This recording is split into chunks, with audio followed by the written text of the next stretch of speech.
Hi hello friends, welcome to our channel. నేను మీ Deepika. Today topic వచ్చేసి diploma in pharmacy course గురించి updated video చేయండి madam please అనేసి మీరు కామెంట్ సెక్షన్లో అడిగారు కదా. మీ గురించి today video diploma in pharmacy course 2023 updated video.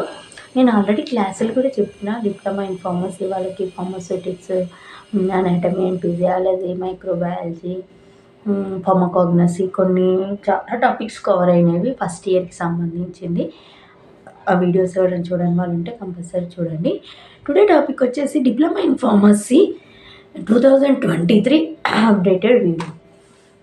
అసలు డిప్లొమా ఇన్ ఫార్మసీ ఎలా అప్లై చేసుకోవాలంటే దోస్ వెబ్సైట్స్ ద్వారా, ఏదర్ టీఎస్ వాళ్ళైనా ఏపీ వాళ్ళైనా దోస్ వెబ్సైట్ ద్వారా మనం అప్లై చేసుకోవాల్సి ఉంటుంది.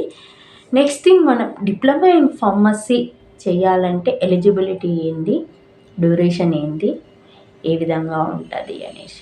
Diploma in pharmacy 2 years course ఉంటుందండి. 2 ఇయర్స్ కోర్స్కి ఎలిజిబిలిటీ వచ్చేసి కంపల్సరీ ఇంటర్మీడియట్ కంప్లీట్ అయిపోయి ఉండాలి. బైపీసీ కానీ ఎంపీసీ కానీ కామర్స్ అయినా కూడా చేసుకోవచ్చు. కానీ ఓపెన్ చేసిన వాళ్ళకి, వొకేషనల్ కోర్సులు చేసిన వాళ్ళకి ఎలిజిబుల్ కాదు. ఇంకొక డౌట్ ఏమడిగారు, మేడం నేను డిఎంఎల్టీ చేసిన, డిఎంఎల్టీ ద్వారా నేను అప్లై చేసుకోవచ్చా అంటే, నువ్వు ఇంటర్ చేసి డిఎంఎల్టీ చేసి ఇంటర్మీడియట్ ద్వారా అప్లై చేసుకోవచ్చు, కానీ డిఎంఎల్టీ ద్వారా మాత్రం మీరు ఎలిజిబుల్ కాదు అప్లై చేసుకోవడానికి. డిఎంఎల్టీ, ఎంఎల్టీ, నర్సింగ్ కోర్సులు చేసినాం మేడం ఇంటర్ లేకుండా అట్లా అంటే నర్సింగ్ కోర్సులకి ఇంటర్మీడియట్ కంపల్సరీ. కానీ డిఎంఎల్టీ, ఎంఎల్టీ మీరు అడిగారు, డిఎంఎల్టీ ఎంఎల్టీ చేసిన మేడం చేయొచ్చా అంటే ఎలిజిబుల్ కాదు. మీ ఇంటర్ కంపల్సరీ ఎలిజిబుల్ అయి ఉండాలి. అలా అయితేనే మీరు డిప్లొమా ఇన్ ఫార్మసీకి ఎలిజిబుల్. మనం ఇక్కడ చూస్తున్నాము, మనం దోస్ వెబ్సైట్ ద్వారా మనం అప్లై చేసుకోవచ్చు. ఏ విధంగా చూడండి, ఏపీ కానీ ఆంధ్ర కానీ ఆ విధంగా అనమాట. మనకు దీనికి ఏ సర్టిఫికేట్స్ అవసరం అవుతుంది అనేసి కూడా మనకి ఇక్కడ ఇవ్వడం జరిగింది. ఇక్కడ వచ్చేసి మనకు ఎవరు ఎలిజిబుల్ కానీ ఎంఎల్టీ వాళ్ళు కానీ డిఎంఎల్టీ, ఎనీ బ్రిడ్జ్ కోర్సు చేసిన వాళ్ళు ఉంటారు కదా, వాళ్ళు ఎలిజిబుల్ కాదు. బ్రిడ్జ్ కోర్స్ ఓపెన్ స్కూల్ చేసిన వాళ్ళు ఉంటారు కదా, వాళ్ళు కూడా ఎలిజిబుల్ కాదు. మేడం నేను ఓపెన్ స్కూల్ చేసిన, నేను ఎలిజిబుల్ అంటే కాదు. ఓపెన్ స్కూల్ వాళ్ళు కాదు, కంపల్సరీ రెగ్యులరే ఉండాలి. ఓపెన్ వాళ్ళు కాదు, ఓపెన్ చేస్తే డిప్లొమా ఇన్ ఫార్మసీ ఎలిజిబుల్ కాదు.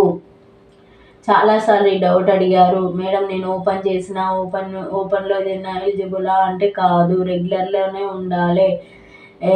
సిబిఎస్ఈ అయిన వాళ్ళు అయినా okay. MLT, DMLT bridge course చేస్తే ఎలిజిబుల్ కాదు. క్యాండిడేట్ దోస్ వెబ్సైట్ ద్వారా అప్లై చేసుకోవాలి. రిజిస్ట్రేషన్ ఫీజు వచ్చేసి 200 రూపీస్ ఉంటుంది.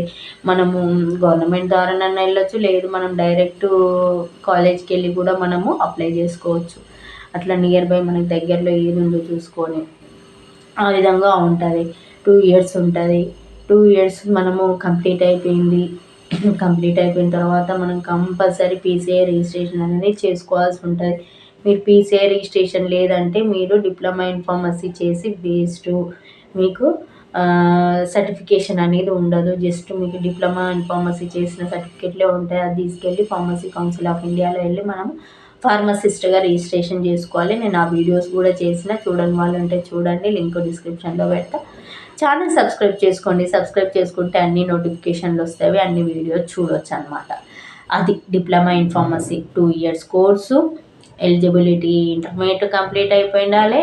ఎంపీసీ కానీ బైపీసీ కానీ కామర్స్ కానీ ఆర్ట్స్ కానీ. కాకపోతే వీళ్ళు ఓపెన్ వాళ్ళు ఎలిజిబుల్ కాదు. ఎంఎల్టీ కానీ డిఎంఎల్టీ కానీ బ్రిడ్జ్ వాళ్ళు ఎలిజిబుల్ కాదు. దోస్ వెబ్సైట్ ద్వారా మనము అప్లై చేసుకోవాలి.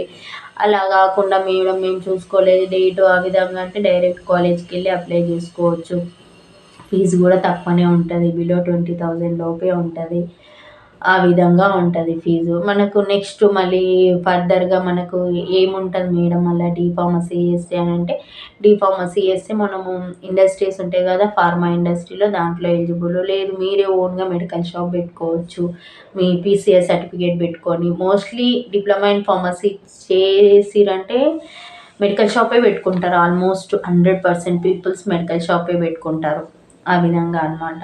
జాబ్ అంటే చాలా తక్కువ ఆపర్చునిటీస్ ఉంటాయి. డిప్లొమా ఇన్ ఫార్మసీ కాబట్టి ల్యాబ్‌లలో ఉంటది. ఇంకొకటి వచ్చేసి మనకు ఇండస్ట్రీలలో ఉంటుంది. డిప్లొమా ఇన్ ఫార్మసీ చేసిన తర్వాత నెక్స్ట్ సెకండ్ ఇయర్ నుంచి ఫార్మసీలోకి ఎంటర్ అవ్వచ్చు. నెక్స్ట్ హైయర్ ఎడ్యుకేషన్ అంటే ఫార్మసీ చేసుకోవచ్చు. సెకండ్ ఇయర్‌లో ఎంటర్ అవుతాం అనమాట. ఆ విధంగా ఇది ఆల్రెడీ 2 ఇయర్స్ అయింది కాబట్టి అక్కడ సెకండ్ ఇయర్‌లో ఎంటర్ ఫార్మసీ చేసుకోవచ్చు. ఫార్మసీ చేసుకొని నెక్స్ట్ టీచింగ్ ఫీల్డ్‌లో వెళ్ళొచ్చు అనమాట. ఫార్మసీ వాళ్ళకి టీచింగ్ సైడ్ వెళ్ళొచ్చు. ఇంకా హైయర్ ఎడ్యుకేషన్ అంటే ఫార్మసీ చేసుకోవచ్చు. అప్పుడైనా టీచింగే ఉంటుంది. ఇండస్ట్రియల్ వెళ్ళొచ్చు. ఫార్మా రిలేటెడ్ ఇప్పుడు మనకు కూడా work from home job, software field jobs ఉన్నాయి కదా! ఆ విధంగా చేసుకోవచ్చనమాట. ఆహ్, చాలా ఆపర్చునిటీస్ ఉంటాయి. కాకపోతే లేవు అనేసి అదొక రకమైన రూమర్స్ క్రియేట్ చేశారు. లేదు. ఇప్పుడు ఫారెన్‌కి సంబంధించిన దేంట్లోనైనా మనము ఎలిజిబులే. మనము కూడా ఈక్వల్ టు ఇంజినీరింగ్ వాళ్ళతో పాటు మనకు చాలా నెంబర్ ఆఫ్ జాబ్స్ ఉన్నవి సాఫ్ట్‌వేర్ ఫీల్డ్‌లో. కాకపోతే మనకు కొంచెం దాని మీద అవగాహన ఉండాలి. నెక్స్ట్ ట్రైనింగ్ ఉండాలి. దానికి కొంచెం ఆ విధంగా ఉంటే ఎళ్ళొచ్చు. డైరెక్ట్ అంటే కొంచెం అవి పడ్డప్పుడు చూసుకొని ఎళ్ళాల్సి ఉంటది. ఇది డిప్లొమా ఇన్ ఫార్మసీ కోర్సు గురించి అప్డేటెడ్ వీడియో. మీకు నచ్చిందనుకుంటున్నాను. నచ్చితే లైక్ చేయడం మర్చిపోకండి. మీ ఫ్రెండ్స్‌కి, రిలేటివ్స్‌కి షేర్ చేయండి. Thanks for watching our channel. Thank you so much.